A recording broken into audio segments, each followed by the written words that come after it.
Bonjour à tous, bienvenue. D'abord accueillir en effet Johnny, ça a été un grand branle-bas de combat. Il y a la jeune garde aujourd'hui qui arrive, qui a envie d'innover, qui a envie de présenter des nouveaux produits.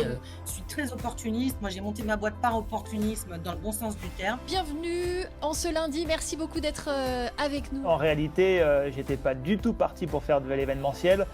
Il se trouve qu'une de mes activités, c'est skieur professionnel. Le meilleur tatouage japonais, le meilleur tatouage réaliste, le meilleur tatouage en noir et blanc, le meilleur tatouage en couleur. Je pense pas que n'importe quel ordinateur pourra changer les tableaux de Caravage ou de Salvador Dali aujourd'hui. Nous, on fait partie de une petite ligne dans la RSE qui touche la qualité de vie au travail. On bosse beaucoup avec Aremax notamment, donc Kajibik dont tu parlais. On va bosser avec la ligne Virtuose par exemple. Je ne sais pas si tu connais la ligne Virtuose, ils font un super boulot sur l'upcycling notamment de tout le mélaminé. Qui a encore envie d'avoir un tote bag Je fais souvent des cours à des étudiants, je leur fais lever la main en leur disant qui a plus de 5 tote bags dans son placard. 90% des étudiants lèvent la main. Je pense que le lieu est tellement magique qu'il attirera curiosité. Si tu es pas loin et prêt à marcher 5-10 minutes, c'est juste entouré d'arbres. De faire chanter à 4000 personnes, c'était quelque chose qui me semblait impossible au début. Et maintenant que je l'ai fait, en fait, rien ne me semble impossible. Du coup, nos clients se sont dit, on veut Trafalgar à l'écrit, mais on veut aussi Trafalgar à l'audio, on veut aussi Trafalgar en vidéo, en photo, en dessin. Et tout ça a donné du Trafalgar dans l'événementiel. On est ensemble pendant une petite demi-heure sur LinkedIn, sur YouTube. Quelles sont les villes dans lesquelles tu as vécu ? Nevers, Clermont-Ferrand, Lyon. Et moi, je mets un rond dans un carré, alors que Christine, elle met là-dessus, parce qu'elle, c'est beaucoup plus carré. Mais elle garde toujours le sourire, donc on est très complémentaires. Elle a un succès fou auprès des enfants, oui. Elle est très réaliste. Et elle sort de nos ateliers, pour le coup, on a travaillé avec quelques créateurs de décors sur sa création. On est déjà très tourné vers Alpes 2030, pour le coup on s'y prend à l'avance. Moi ce qui est surtout important dans cette signature, c'est qu'avec L'Oréal, c'est que ça nous a amené une vraie légitimité pour répondre aux compétitions dans les grands groupes. On a une implantation aussi très rurale des festivals, plus que dans d'autres régions. C'est là que les festivals peuvent être aussi un levier de politique publique. Merci pour ce bon moment et vive l'événementiel, parce que c'est un monde qui est très beau et qui nécessite d'être valorisé. Et ben voilà, on essaie de faire.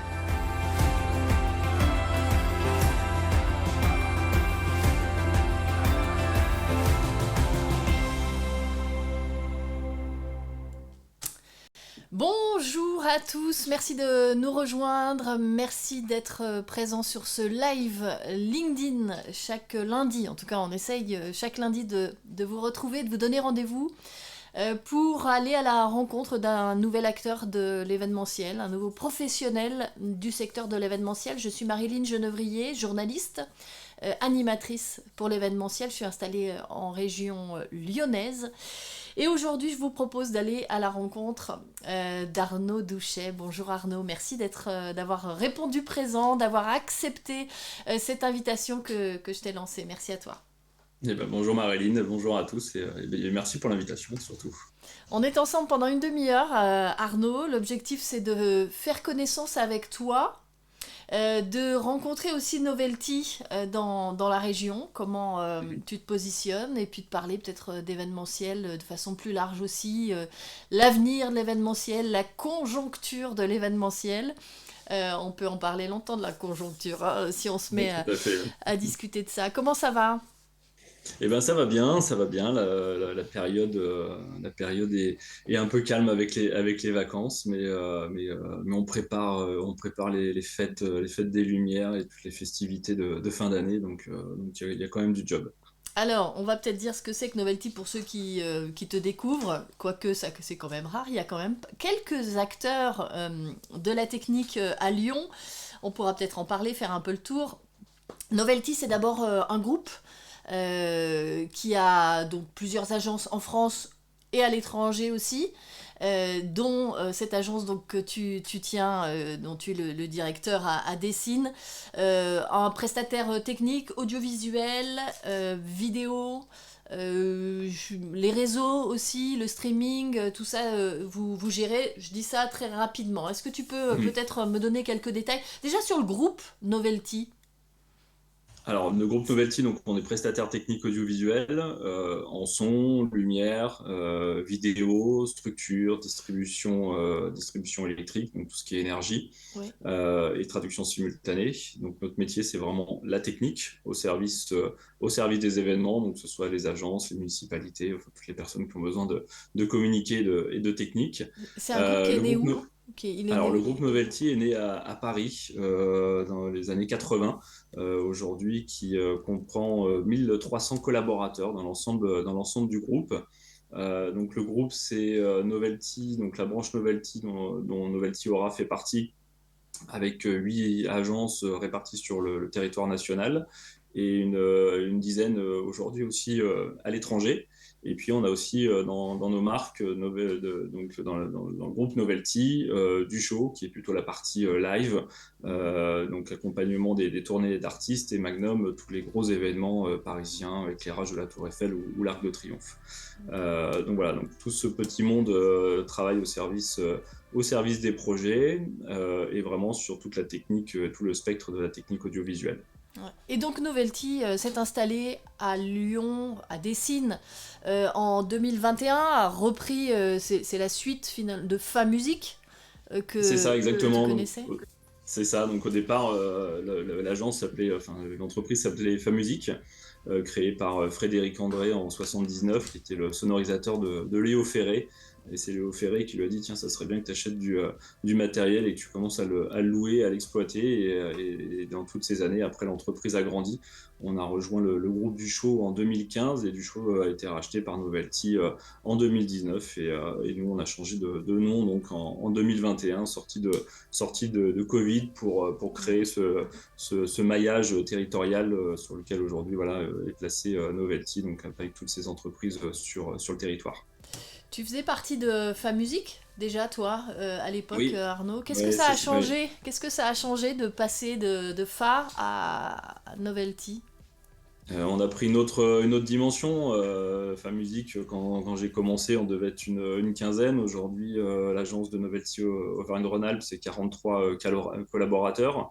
Donc déjà voilà, donc ça veut dire qu'on a pris une autre dimension. Ça amène aussi comment tu l'expliques ? Comment tu l'expliques cette il y a dimension ? deux choses. C'est le nom, il y a le nom, mais c'est pas. Enfin, il y a toute l'histoire de FaMusic et Novelty a été un accélérateur sur le côté événementiel, puisque FaMusic était plus connu sur le spectacle vivant et Novelty a une vraie image de marque forte sur la partie événementielle. Donc ça nous a boosté tout ce qui est corpo. D'accord. Oui, pardon, événementiel corporate. Donc ça nous a vraiment boosté à ce niveau-là. Et puis et après, c'est toute la dynamique que peut nous insuffler le groupe, la puissance aussi. Voilà, aujourd'hui, on n'a pas de limite en termes de matériel, donc ça nous permet aussi de répondre à des projets sur lesquels on ne serait jamais allé à l'époque. Comme par exemple. Là, voilà, aujourd'hui, typiquement les Worldskills l'année dernière. On a pu, pendant les Worldskills, faire la totalité de la technique dans le stade, dans le Groupama Stadium, à l'Arena, et en même temps, on avait 2 festivals et un gros événement corpo à côté. Donc voilà, donc typiquement, c'est le genre de période qu'on n'aurait pas pu vivre sans la puissance du groupe et sans justement toute cette force matérielle. Et vous avez retrouvé vos clients, réussi à garder vos clients de FaMusic jusqu'à Novelty. Qu'est-ce qui aurait... Enfin, j'imagine qu'il y a des...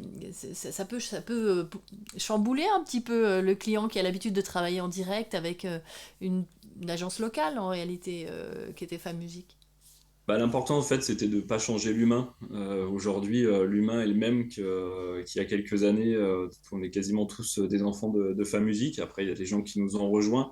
Mais toute mon équipe de direction aujourd'hui sont des personnes qui sont arrivées à peu près dans l'entreprise en même temps que moi, plus ou moins 1 an. Et l'important, on le sait, c'est la relation humaine. Et aujourd'hui, nos clients ont la même relation avec nous et avec les mêmes personnes qu'il y a quelques années. Ouais. Donc c'est ce qui fait vraiment la différence. Et aujourd'hui, on est capable aussi de les accompagner sur des projets encore plus importants. Mais l'important, et je le dis souvent, c'est vraiment l'humain. Il est important de ne pas toucher à l'humain. Et je suis très, très content et très fier d'avoir justement que tous nos collaborateurs ont suivi ce changement. Et après, ça s'accompagne aussi avec, il faut expliquer, il faut accompagner les clients et leur dire effectivement rien ne va changer en termes d'organisation, mais qu'on va pouvoir faire plus et mieux grâce à Novelty. Comment tu expliques que justement Novelty ait souhaité s'installer à Lyon, dans la région, à ce moment-là, en 2021, après le Covid, il y a déjà des prestataires, il y a GL déjà, quand même, qui est bien installé chez nous. Il y a Eurosono, qui est aussi là depuis, je pense, Alex, ça fait combien de temps? Moi, j'ai l'impression que ça fait 25 ans que je travaille Pareil, dans le on a commencé secteur. à peu près en même temps, donc C'est ça. donc, Qu'est-ce qui explique que Novelty ait voulu ajouter de la concurrence finalement sur ce secteur? Non, parce que la concurrence existait. Enfin, déjà, je parle jamais de concurrence, mais on est plutôt confrères plus que concurrents finalement. Donc, ça existait déjà, puisqu'on était déjà une entreprise qui était bien implantée dans la région. C'est juste qu'aujourd'hui, sorti de Covid, je pense qu'on s'est tous rendu compte de quelques aberrations qu'on pouvait faire dans notre métier. Et nous, les premiers, c'est qu'à un moment, on allait faire, nous, à Paris, des opérations qu'on allait mener depuis Lyon. Donc, on a envoyé du matériel à Paris, donc du transport avec de l'humain depuis Lyon. Donc ça devenait une aberration écologique et économique. Et aujourd'hui, si Novelty est répartie sur le territoire national, c'est comme c'est construit actuellement, c'est finalement pour accompagner les projets au plus près.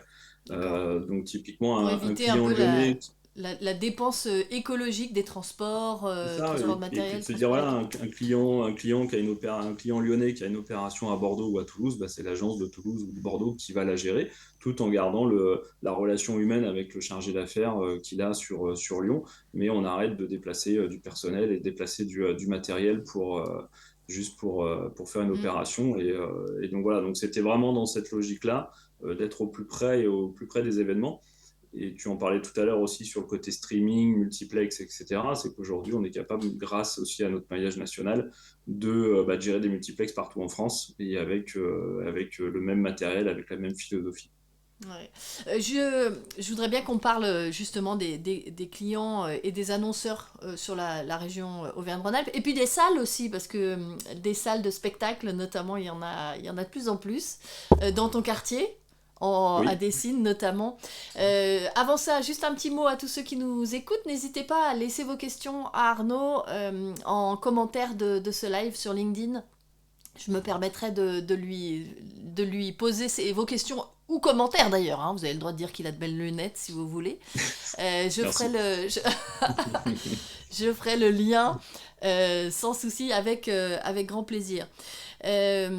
Arnaud, les clients sur la région, les gros annonceurs sur lesquels tu es peut-être fier que Novelty avec lesquels Novelty travaille et dont tu es le plus fier, c'est qui aujourd'hui?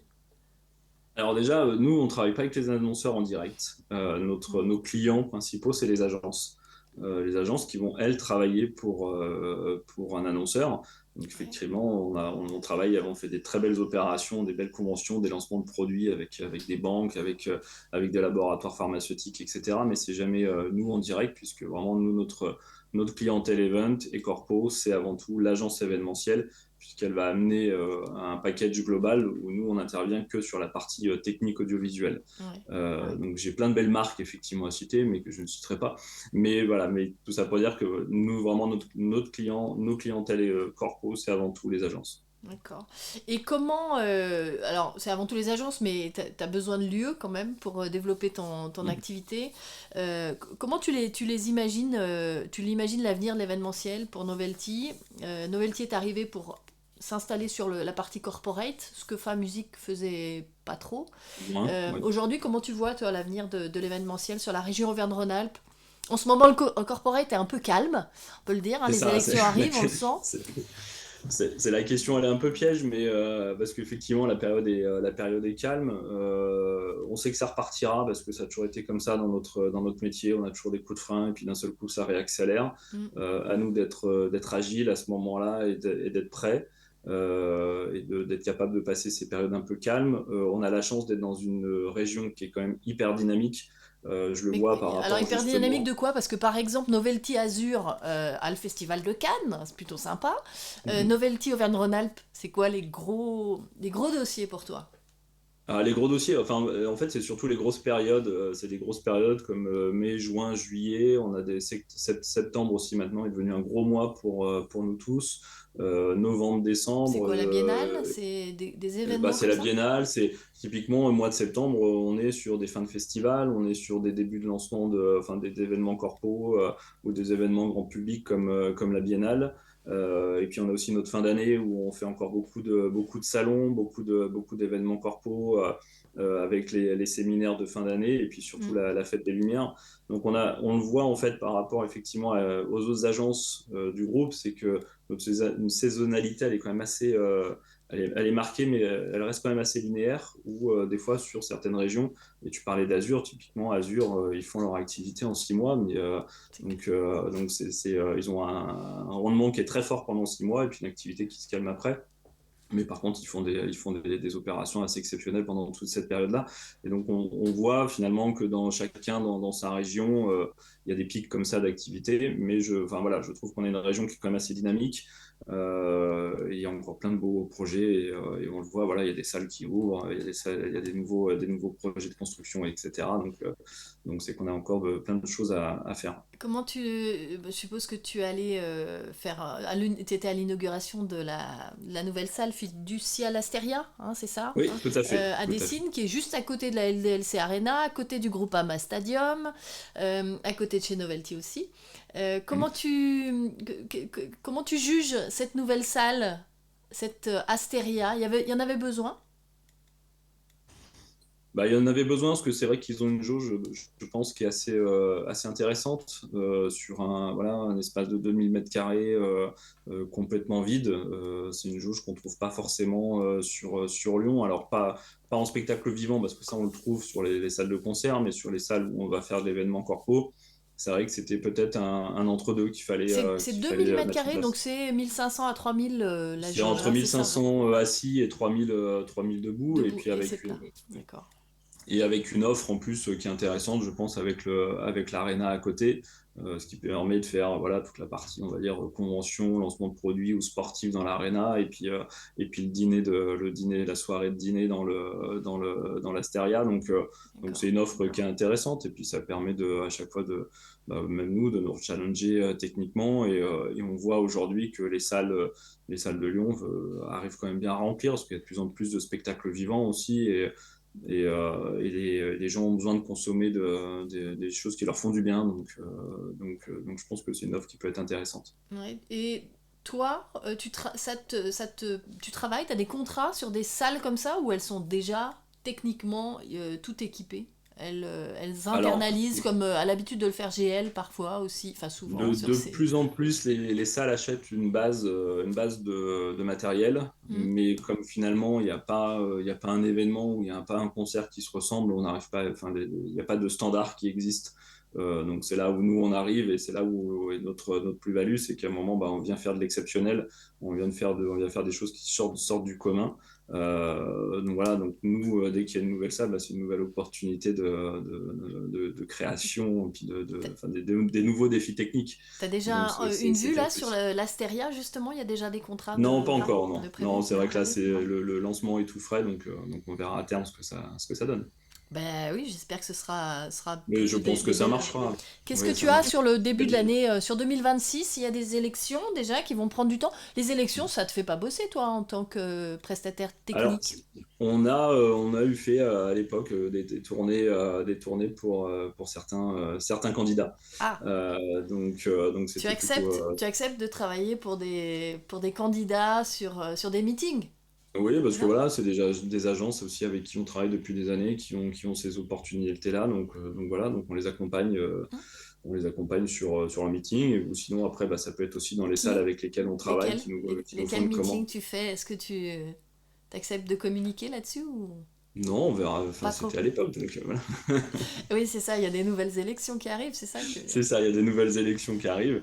Donc oui, on sait que la rentrée va être l'année 2026 et 2027 va être rythmée par rapport à ces élections. Donc voilà, on sait que souvent, les gens sont assez attentistes de voir ce qui va sortir, ou quel candidat va sortir, pour voir après les événements corpaux qui vont pouvoir se faire ou pas. Ouais. Mais pour l'instant, le début d'année est plutôt positif pour nous sur le mois de janvier. On a un forecast qui est plutôt intéressant. C'est vrai. Qu'est-ce qu'il y a comme gros événements qui arrivent? Ah, tiens, je voulais te parler des ours, de l'événementiel Oui. qui ont eu lieu. La première édition avait lieu d'ailleurs un mois après le Tonic Circus, c'était en mai. Non, mais Les ours de l'événementiel, c'était une première édition pour l'équipe des ours de la com, de faire des ours de l'événementiel. C'est toi qui as assuré la partie technique sur cet événement-là, qui était sur une péniche, alors c'était peut-être un peu particulier. oui, c'était à l'îlot, donc la petite particularité, c'est que l'îlot est complètement équipé. Donc en plus, on l'a équipé, donc indirectement, oui, on a fait la technique. Ah, c'est Novelty qui a équipé de Tout à façon fait. pérenne. Ok. C'est ça, exactement. D'accord. Donc c'est ça qui était voilà. Donc c'est vrai que c'était un bel événement pour une première édition sur laquelle Novelty a été partenaire des ours de l'événementiel. Tu trouves que le secteur est dynamique sur la région, toi? Oui, il est dynamique et puis on le voit justement dans ces événements, c'est que les agences se renouvellent tout le temps. Il y a quand même des nouvelles choses qui arrivent et c'est ça que je trouve intéressant aussi. C'est pour ça que moi je voulais être membre du jury. C'est pour voir un petit peu les nouvelles idées, les nouvelles créations qui se font en agence et des fois des plus petites agences. Et puis finalement, on voit qu'on a beaucoup d'acteurs lyonnais, mais qui ne travaillent pas forcément à Lyon, mais qui travaillent sur le territoire national, des agences qui vont travailler sur le Tour de France, etc. Et on voit qu'il y a quand même, chaque année, on voit qu'il y a des dossiers avec de la créa, avec des nouvelles choses. Donc c'est plutôt positif, ça veut dire que les gens se réinventent. Ouais, et justement, tu as un regard un peu national, je sais pas, par rapport au groupe Novelty, peut-être que vous avez l'occasion de vous rencontrer entre directeurs. Oui. Comment tu juges le dynamisme de la région en matière d'événementiel par rapport à d'autres régions? La région parisienne, j'imagine, dépasse tout le monde, mais comment tu juges notre capacité à innover sur le territoire, que ce soit en technique ou en créativité, des agences notamment? Alors, je vais être hyper chauvin, mais on est les meilleurs. Non, c'est compliqué après effectivement après il faudrait rentrer dans les projets de chacun. C'est vrai qu'à Paris, Novelty est très fort sur la partie est bien implanté sur la partie luxe, mode et tout ce qui est Fashion Week. Et ça, je sais que voilà, toutes les agences qui travaillent derrière, à chaque fois, c'est des vrais défis techniques, des vrais défis de scénographie. Et c'est ça aujourd'hui aussi qu'on recherche. Donc souvent, c'est un peu c'est des laboratoires. Et je pense qu'on a tous dans nos régions certains secteurs ou certaines choses qui sont un peu nos laboratoires. Voilà, je reparlais de la Fête des Lumières, mais pour nous, la Fête des Lumières est un vrai laboratoire aussi. Donc je pense qu'on a tous nos pépites un peu de partout réparties sur le territoire. Il y a que ça comme pépite, la Fête des Lumières, parce que c'est quand même c'est pas fou. Non, hein, quand je ce dis que tu me pépites, dis. c'est comme je dis, voilà, c'est des laboratoires. Donc, mais après, on a plein de petites agences de créatifs qui vont voilà, redoubler d'imagination, mais des fois c'est des choses qu'on voit moins parce que c'est intégré dans d'autres projets où on a le parc des oiseaux l'année dernière pour qui on a travaillé, ou pour les nocturnes du parc, qui à un moment on s'est dit voilà, il faut qu'on se réinvente. On a une saison qui est très marquée, on a une période où notre parc tourne pas. Emmanuel Visantin a dit voilà, je voudrais faire un parcours nocturne,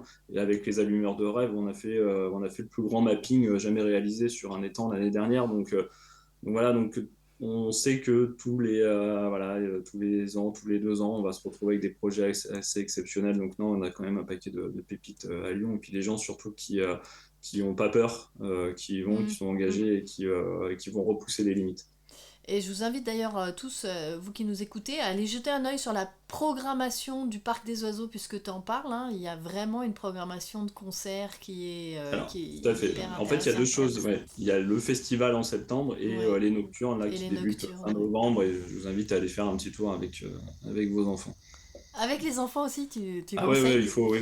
Pour les nocturnes, c'est un super spectacle nocturne avec une belle déambulation, avec de l'interactivité, de la vidéo, du son, de la lumière.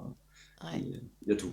Quel est l'événement sur lequel tu as travaillé et duquel tu es le plus fier, toi, Arnaud, en tant que, je sais pas, dans ton gamin intérieur, quand tu essaies de l'écouter, quel événement t'a fait le plus rêver? Dernièrement, c'est vraiment les World Skills l'année dernière dans le stade, parce qu'on n'a jamais C'est la sorti compétition internationale, hein, la finale Tout à fait. internationale. Hein. Ouais, de la compétition, enfin la compétition des métiers. Et en fait, on a sorti une prestation qu'on n'avait jamais sortie avec plus de 17 semi-remorques, des équipes engagées. Et c'est souvent là où je me dis que voilà, Novelty, Auvergne-Rhône-Alpes est une machine qui fonctionne super bien, parce que dès qu'il y a des projets comme ça, c'est toute l'entreprise qui est à fond derrière les projets, avec une énergie de dingue. Et quand on voit la tête de nos collaborateurs dans ces moments-là, bah, on se dit, ouais, c'est juste, voilà, on a réussi quelque chose d'incroyable. Et un dernier, quand même, aussi une opération qui a été assez incroyable, c'était la convention Groupama, aussi au stade, au Groupama Stadium, où la scène, on avait fait une scène double face. L'arrière de la scène servait de convention pour les 10 000 collaborateurs l'après-midi, et le soir, c'était un concert de Patrick Bruel pour 40 000 personnes. De l'autre côté, c'est ça. De l'autre côté, donc double kit son, double kit lumière, etc. Donc pareil, grosse organisation, et c'est souvent, voilà, c'est des vrais défis, et c'est ça qui nous fait vibrer. Non mais qu'est-ce qu'on faisait avant que le Groupama Stadium n'existe? Parce que bon, là, cette salle, elle n'existe pas non plus depuis 40 ans. C'était Gerland. C'était Gerland, oui, tout à fait. Puis peut-être qu'il y avait, voilà, peut-être que ça a ouvert aussi ces nouveaux lieux, font que ça ouvre aussi de nouvelles perspectives pour les annonceurs, de se dire, voilà, maintenant j'ai peut-être un lieu où je peux faire telle ou telle chose. Donc c'est là où c'est intéressant, pour revenir à ta question de tout à l'heure, dès qu'il y a un nouveau lieu qui arrive, c'est aussi des fois se dire, bah voilà, il y a quelque chose d'autre à imaginer grâce à ce lieu, et c'est ce qui nous fait avancer. Ok. Tout à l'heure, tu parlais d'essayer de se rapprocher, d'être au plus près de vos clients, parce que la période l'impose aussi. Hein, il faut réduire les trajets, notamment les transports de matériel, transport de personnel. L'éco-responsabilité dans l'événementiel, tu l'accueilles comment, cette démarche imposée, obligatoire de toute façon? On a tous bien sûr envie de dire bah oui, moi je suis durable, je veux un événement durable, je veux être éco-responsable, mais comment tu le sens dans cette période-là qui est un peu chahutée politiquement, socialement aussi? On est tous en train de réduire les budgets au niveau national également. On arrive à maintenir quand même des objectifs d'éco-responsabilité pour l'événementiel? On les maintient, et on doit les maintenir. Pour moi, c'est une vraie opportunité. Typiquement, on vient de passer la norme ISO 20021 qu'on a réussi au mois de juillet. Le groupe Ça a été alors, une partie du groupe l'avait déjà, et aujourd'hui, enfin, l'agence de Nouvelle-Aquitaine et Novelty Aura ont passé la certification en plus, donc cette année, on rejoint le périmètre de la certification.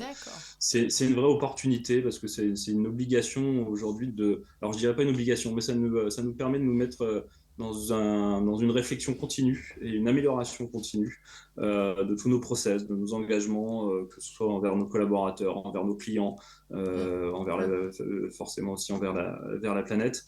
Et donc ce n'est pas que des coûts, c'est des remises en cause, et c'est de se dire, voilà, comment on peut toujours travailler mieux, comment on peut se transformer, aussi faire un retour d'expérience sur notre activité, sur ce qu'on a fait. Donc personnellement, je vois pas ça comme une contrainte. Et ça aide à convaincre de nouveaux clients. Alors, et de nouveaux collaborateurs. Les deux questions m'intéressent. Les deux, oui, tout à fait, oui, complètement. Aujourd'hui, pour les collaborateurs, avoir une société qui est engagée et qui affiche effectivement une norme, ça veut dire qu'aujourd'hui, bah, voilà, ils vont arriver on sait qu'il y a une vraie attente des nouveaux collaborateurs à ce niveau-là, donc c'est vraiment un plus pour attirer des nouveaux talents. Les clients, bah, aujourd'hui aussi, bah, beaucoup de clients ont aussi une norme, et c'est toute la chaîne qui doit aussi s'engager. Ce n'est pas que, c'est pas que l'agence, c'est pas que Novelty, c'est aussi les fournisseurs et toutes les parties prenantes. Et puis après aussi, on le voit aussi, beaucoup de municipalités, aujourd'hui, quand on répond à un marché public, la note RSE, c'est à peu près 30% de la valeur du prix, donc, enfin, de la notation. Donc il y a aussi une démarche aussi commerciale. Mais c'est pas un peu du saupoudrage, honnêtement, sur ces... Qu'est-ce qu'on vous impose dans les 30% de la note? Qu'est-ce qu'on vous impose? On nous impose pas, c'est juste qu'on nous demande d'expliquer notre démarche. On nous demande d'expliquer notre démarche, ce qu'on fait pour, comme on disait, pour nos collaborateurs, pour le tri des déchets, pour améliorer nos process, limiter des allers-retours, etc. Donc voilà, on nous demande juste de prouver les choses. Ouais. Ce qui n'est pas forcément toujours évident dans ces périodes où on essaie de réduire les coûts aussi, hein, parce que les clients aussi essaient de réduire les coûts. Bien sûr. On le sait bien. Mais ça va aussi, la réduction de coûts fait partie à un moment de notre démarche RSE aussi. C'est aussi comment moins dépenser ou faire attention à nos dépenses. Exactement. Exactement. Je vous invite à tous, il est quoi, 13h30, ça y est, on arrive au bout de cette rencontre avec toi Arnaud, merci beaucoup.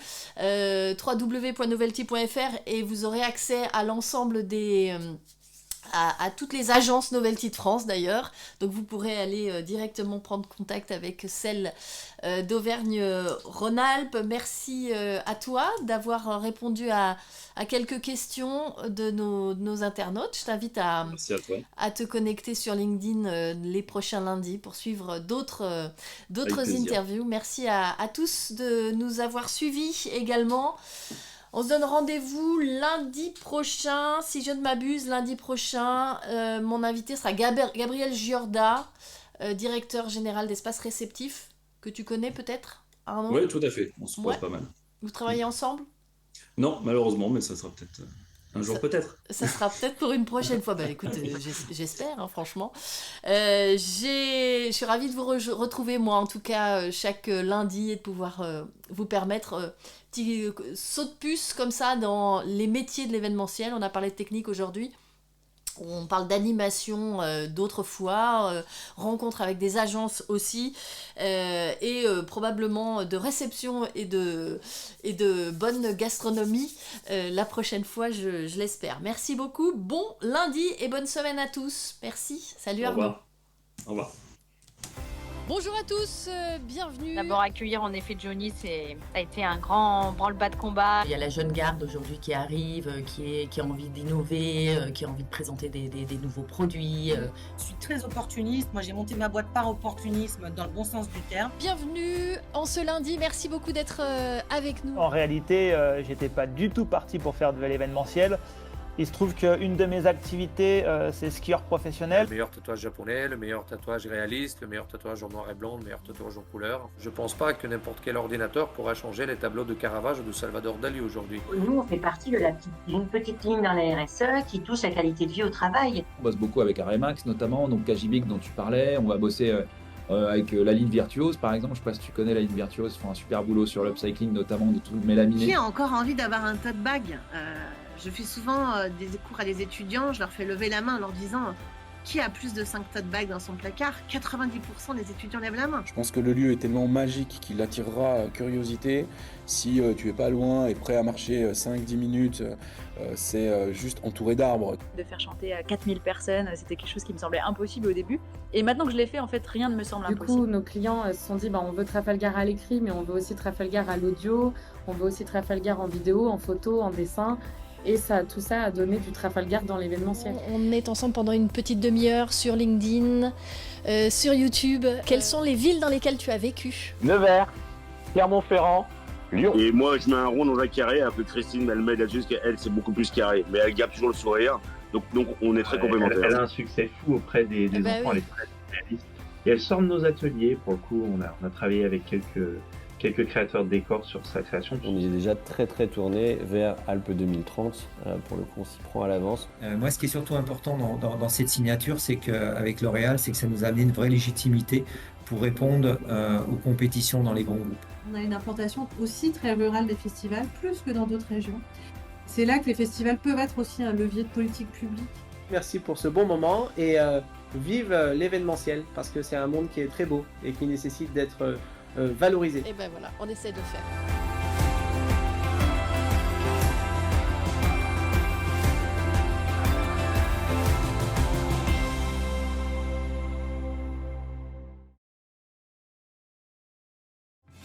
Bonjour à tous, bienvenue.